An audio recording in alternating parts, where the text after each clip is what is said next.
Money plants route bound అయిపోయినప్పుడు ఏమైతాయి అంటే wilt అయిపోతాయి అన్నమాట బాగా. ఇప్పుడు ఇది చూస్తున్నారు కదా, ఇది హెల్దీ ప్లాంట్.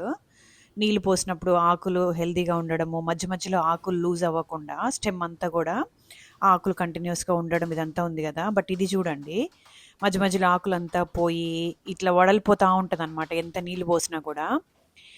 2 రోజులు అయ్యేసరికి అంటే అసలు పూర్తిగా ఆ విల్ట్‌నెస్ అనేది పోను కూడా పోదనమాట ఎంత నీళ్ళు పోసినా కూడా.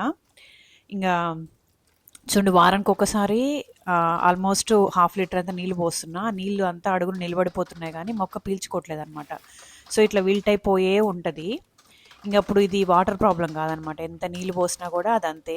So it's time to repot అనమాట. అది తీసేసి కొమ్మలంతా కట్ చేసేసి వేర్లు కూడా ఎక్స్ట్రా వేర్లన్నీ తీసేసి దీన్ని మళ్ళీ రీప్లాంట్ చేస్తే అప్పుడు ఇంకా అది సర్వైవ్ అవుతుందనమాట. సో అది ఫైండ్ అవుట్ చేయాలి. ఇది ఏ మొక్కలోనైనా అప్లై అవుతుందనమాట. సేమ్ బిహేవియర్ చూస్తాం మనం.